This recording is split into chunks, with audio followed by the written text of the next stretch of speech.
I've always thought of Alfie as a typical dog, cheerful, curious, and just a little too eager to chase anything that moved. But lately, something had shifted. He wasn't the carefree, happy pup I'd brought home 2 years ago. Instead, he'd become anxious, avoiding certain areas of the house as though something was lurking there, something only he could sense. At first, I brushed it off as dog behavior. Maybe there was a draft, or he heard a noise from outside. But after a while, it became impossible to ignore. The way he froze at the entrance to the guest room, how his tail would tuck between his legs as his body stiffened, it wasn't like him at all. I tried to tell myself it was nothing, that he'd get over it, but every time we passed that room, the same thing happened. Alfie would stop dead in his tracks, his eyes glued to the open doorway, as if something inside was waiting for him. After a few nights of this strange behavior, I decided to record it. Maybe if I could capture whatever it was on camera, I could figure out what was causing his terror. I didn't really believe it was anything supernatural, of course. Dogs are strange sometimes, right? But a part of me, deep down, wasn't so sure. That night, I set up my phone and called Alfie toward the guest room, hoping it'd just be one of those weird animal quirks that made no sense. Come on, Alfie, I coaxed, trying to sound casual, but my voice wavered. He stood at the entrance, his paws glued to the floor, his whole body trembling. He wasn't just hesitant, he was scared. I could see it in his eyes. They were locked on the doorway, wide and unblinking, like he was seeing something, someone. My heart began to race, and I could feel a pit forming in my stomach. Come on, boy, I said again, though my voice was shaky now. I watched as his ears flattened against his head, and a low, soft whimper escaped his throat. He wouldn't budge. His gaze stayed fixed on the empty doorway, and the longer he stared, the more uneasy I became. I glanced at the door, half expecting to see something standing there. Of course, there was nothing, just the cold, still air of the hallway. Alfie, come on, I whispered, as though speaking too loudly might wake something I didn't want to see. My breath caught in my throat. He whimpered again, his paws shifting nervously as if he was ready to bolt.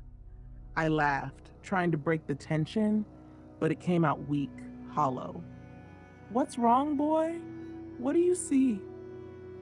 My voice trembled, betraying the fear that was starting to gnaw at the edges of my mind. Alfie didn't respond. He just kept staring, his body rigid and tense. It was like he was waiting for something, something only he could sense. I took a cautious step forward, but I could feel the temperature drop around me. The air grew cold, unnaturally cold, like the warmth had been sucked out of the room entirely. My skin prickled, and a shiver ran down my spine. It was then that I realized something was off. This wasn't just Alfie being strange, there was something else, something wrong. I felt my heart pounding in my chest as I stood there, unsure of what to do. It's okay, boy, I said, trying to reassure him and maybe myself. There's nothing there. But even as the words left my mouth, I didn't believe them. I couldn't shake the feeling that we weren't alone. Alfie certainly didn't think we were. His eyes were still locked on the door, his body completely still, except for the occasional tremble.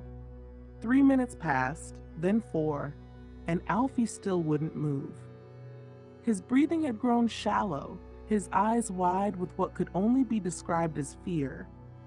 I glanced nervously toward the guest room, then back at him. My throat was dry, my hands shaky. Leave my dog alone, I muttered under my breath, trying to keep it light. But it didn't feel like a joke. Not anymore.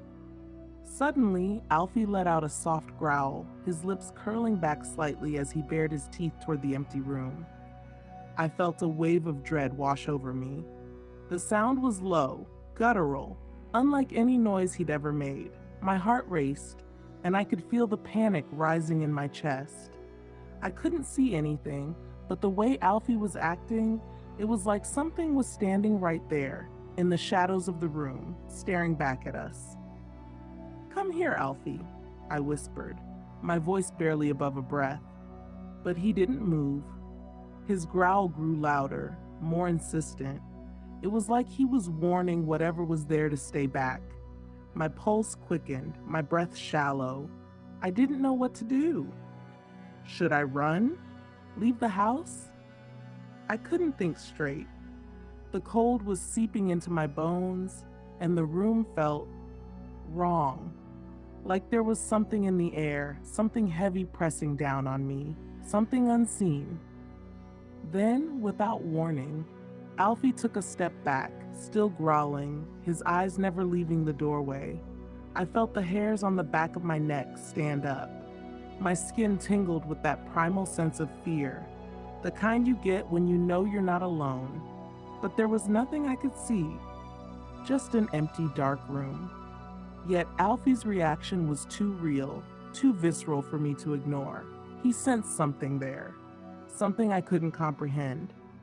I tried to laugh, tried to tell myself it was all in my head, that Alfie was just being weird. But deep down, I knew better. The fear in his eyes, the trembling in his body, it was real. And the worst part? I could feel it too. Something was there, lurking in the dark, watching. I didn't need to see it to know it was real.